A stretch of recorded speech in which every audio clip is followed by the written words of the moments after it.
Bismillahirrahmanirrahim. Assalamualaikum warahmatullahi wabarakatuh. Pada kesempatan ini saya ingin membicarakan masalah maintenance preventif atau perawatan preventif, perawatan pencegahan ya. Nah, nanti kita sambungkan dengan ada dua yang berbeda, yaitu satu TPM yaitu Total Preventive Maintenance, dan ada yang akhirnya menghasilkan Total Productive Maintenance. Jadi nanti kita bahas adalah Total Preventive Maintenance dan Total Productive Maintenance. Disingkatnya sama dengan TPM tapi maknanya yang berbeda. Baik, di Preventive Maintenance kita lihat bahwa merupakan sebuah program menjadi sasaran kunci yang perlu dipertimbangkan. Ya, ini preventive maintenance itu adalah inspeksi periodik ya dari semua mesin-mesin, power plants dan bangunan. Jadi semua mesin-mesin, power plant itu harus diinspeksi secara periodik. Karena kalau misalnya sewaktu-waktu ada suatu kejadian, ini berarti ada inspeksi yang kurang tepat gitu ya.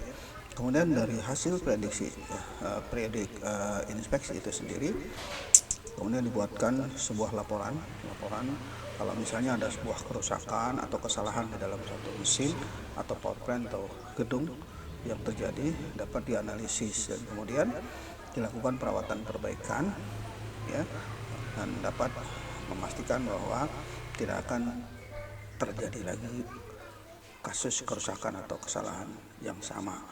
Seperti hal-hal ini bisa dilakukan dengan inspeksi perawatan pemesanan, yaitu pesan inspeksi. Kemudian di situ ada pesan inspeksi, itu di situ ada nanti kita lihat siapa yang inspeksi dan siapa yang memesan dan siapa yang melakukan inspeksi, itu sebetulnya di situ nanti akan terlihat sebetulnya ya.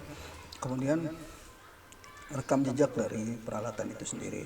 Rekam jejak itu artinya juga dari seluruh kegiatan yang pernah dilakukan oleh mesin-mesin tersebut, misalnya jam kerjanya, kemudian ada penggantian setiap pelumasan atau oli dan bahan bakar lainnya seperti itu dilakukan sampai pengoperasiannya berapa lama pengoperasian.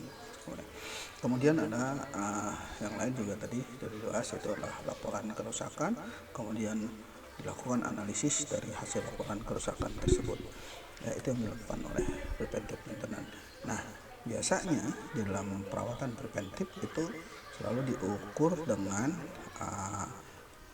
UI dibagi SI dikali 100%, itu hasilnya harus 10% maksimum ya, maksimum. Jadi inspeksi yang tidak dilakukan dibagi dengan inspeksi yang terjadwal itu harus dilakukan, minimal harus 10% pasti dilakukan.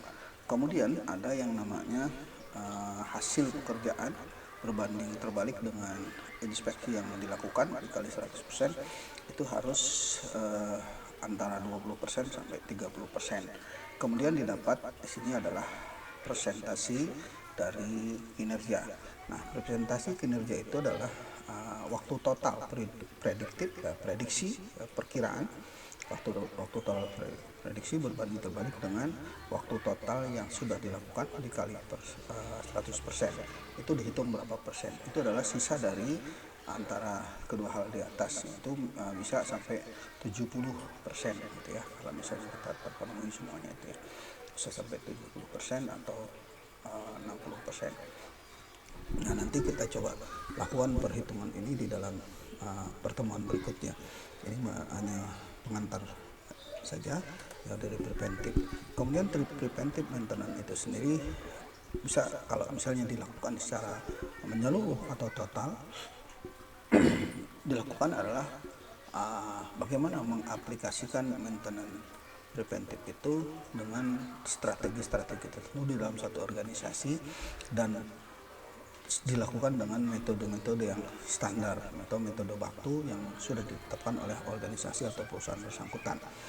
Kemudian pendekatan yang lain adalah bahwa tempat ya, place, harus artinya orang-orang yang ada di tempat tersebut harus memiliki tanggung jawab di dalam perawatan rutin untuk semua pekerja, yaitu orang-orang yang mengoperasikan mesin, ya, seperti orang yang mengoperasikan mesin harus dipisahkan dengan orang-orang yang melakukan perbaikan atau memperhatikan kejanggalan-kejanggalan dari mesin itu sendiri yang dapat berfungsi baik atau tidaknya. Jadi itu harus dipisahkan. Kemudian memberikan pegawai rasa tanggung jawab dan kepedulian, awareness, peringatan penghargaan dari alat-alat yang dia gunakan. Jadi ada tanggung jawab dan kepedulian dari si pekerja dalam menggunakan alat tersebut. Gitu. Kemudian ada total preventif yang lainnya, itu adalah memiliki manfaat lain, yaitu menghasilkan sesuatu yang tidak salah penggunaan dalam alat tersebut. Jadi operator tidak boleh melakukan kesalahan dalam pengoperasian alat tersebut. Ya, ini harus diperingatkan dari awal. Kalau misalnya alat potong, memang digunakan untuk potong gitu ya. Kemudian alat pembuka atau baut itu digunakan pembuka baut gitu, atau kunci-kunci pas yang harus sesuai dengan ukurannya sendiri gitu ya. Alat-alat yang harus digunakan harus dengan hati-hati ya. Artinya selama ini kan banyak orang-orang yang memaksakan kehendak, kalau misalnya tidak ada kunci 10, ada kunci 11 diganjel dengan obeng misalnya. Itu hal-hal yang tidak patut dilakukan oleh pekerja yang untuk melakukan perawatan. Terlebih kalau misalnya di sini sudah perawatan preventif secara menyeluruh atau total, yaitu menyeluruh semua alat-alat yang digunakan. Kemudian untuk meningkatkan penggunaan yang ada di lingkungan kerja itu sendiri, nanti kita bahas seperti apa lingkungan kerja yang perlu dikembangkan. Kemudian hal lainnya adalah menampilkan semua hal-hal yang kecil di dalam suatu perusahaan itu sendiri. Ya, hal kecil apapun harus diutarakan atau dibicarakan dan ditangani dengan secepatnya, walaupun hal itu sepele kecil gitu ya. Ada yang lain selain dari total preventive maintenance atau perawatan preventive maintenance. Kita sekarang coba lihat apa bedanya dengan perawatan produktif secara total. Artinya kalau misalnya kita sudah melakukan perawatan preventif secara total, maka akan diperoleh yaitu perawatan total produktif ya, produktif yang menyeluruh ya, perawatan total secara produktif secara menyeluruh gitu ya. Nah, tujuan dari TPM ini adalah yaitu tadi untuk meningkatkan produktivitas dari suatu perusahaan, dari alat-alat yang digunakan ya, kemudian sebagai investasi dalam perawatan. Total quality management inilah yang hasilnya nanti akan menghitung secara keseluruhan baik TPM, total preventive maintenance, ataupun total productive maintenance yang dilakukan sebagai kunci aktivitas operasional dalam sistem manajemen berkualitas secara menyeluruh gitu ya. Nah, ini contoh yang tadi kita sudah bicarakan. Dibuat catatan semuanya dari bulan Januari, Februari, Maret ya, secara bulan sampai 12 tahun dilakukan. Misalnya nama alat misalnya apa, container loader, terus pembuatnya siapa, tanggal pembeliannya siapa, tanggal pembeliannya kapan gitu ya, pembuatnya itu misalnya pabriknya apa, dari mana pabriknya. Nah, kemudian di situ nomor unit, departemen, gedung, dan lantai itu bisa diisi gitu. Kemudian di prosedur inspeksi ini biasanya masing-masing industri atau perusahaan punya standar sendiri-sendiri. Ini sebagai contoh aja, misalnya kebersihan mesin ya, inspeksi A, B, C, K ini baik, cukup, atau kurang gitu ya, dikasih centrengan di situ. Kemudian tanggal inspeksi di bawah ya, di sini ada tanggal inspeksi, kapan dilakukan inspeksi, dan diinspeksi oleh siapa. Jadi bertanggung jawab yang melakukan inspeksi ini yang menjadi data-data kalau misalnya ada hal-hal yang perlu dilakukan penanggulangan. Nah, yang lain ini adalah perintah inspeksi yang tadi potongannya itu adalah lanjutannya di sini ada yang disebut lembar kontrol ya, ada departemennya, kemudian ada bulannya, kemudian inspeksi yang dijadwalkan, hasil pekerjaan dan pekerjaan yang telah diselesaikan itu tadi berdasarkan perhitungan dari berapa persen harus inspeksi dilakukan ya, 10% dari seluruh kegiatan begitu. Kemudian laporan inspeksi perawatan bisa dilakukan seperti ini, nama pabrik, bulan apa gitu, departemen misalnya masalah apa, rate, shipping, floor atau crown ya, lantai ya, oatmeal, package, puree dan sebagainya. Ini diinspeksi dijadwalkannya berapa waktunya ya. Kemudian ada inspeksi diselesaikan kapan, kemudian ada hasil pekerjaannya seperti apa, pekerjaan diselesaikan, ini tabel yang bisa dilakukan secara total dari maintenance itu apa, nanti dilihat. Nah, nanti setiap bulan atau setiap tahun, tiap bulan ini akan pasti akan ada perubahan-perubahan di dalam proses inspeksi itu sendiri ya. Kemudian ini lembar pekerjaan yang dilakukan oleh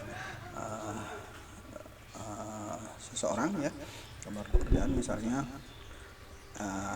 diorder oleh Stenor, Stenor disetujui oleh PI. Kemudian tugasnya apa? Misalnya tugas di sini ada preparasi, perawatan preventif, penggantian, kerusakan atau kelompok, dan pekerjaan yang dilakukan apa? Ya, di situ ada lokasi, kapan dibutuhkan, kemudian ada lokasi, kapan dibutuhkan, ini tulis nanti kapan gitu ya. Kemudian nomor urut mesin, kapan disiapkan, dan keterangan pekerjaan yang akan dilakukan di seperti ini. Kemudian ada laporan kerusakan, tanda tangan. Ini yang dilaporkan ke manajer. Nah, analisis kerusakan ini misalnya sama saja, misalnya yang biasa kita lakukan. Misalnya analisis melakukan analisis, dibuatkan misalnya set service pada proses vertikal lepas dan proses mekanikal, luruskan proses dan kencangkan. Karena punya perawatan korektifnya itu apa? Ya, tindakan pada diffuse, penguasaan pengertian dari preventif untuk selama kan ini ini nggak jelas ya, nanti kalau misalnya itu dia fotokopian manual modul itu agak lebih jelas gitu ya. Oke, itu saja yang bisa kita lakukan pada hari ini. Oh ya, ini terakhir adalah laporan kerusakan. Ini semacam flow diagram ya, flow diagram laporan kerusakan. Ada salinan lembaran pekerjaan yang warnanya hijau, dimasukkan rekomendasi keperawatan korektif, kemudian ada diperiksa oleh manajer, masuk ke manajer teknik, masuk lagi ke manajer teknik perawatan, kemudian minta izin lagi dari manajer perawatan, masuk lagi ke manajer teknik dan perawatan, kemudian diarsipkan, kemudian perencanaan, masuk ke manajer produksi, masuk lagi ke perencanaan, kemudian arsip kerusakan, kemudian laporan. Di sini ada total. Ya, itu tadi yang terakhir dilakukan, laporan analisis kerusakan seperti apa. Demikian.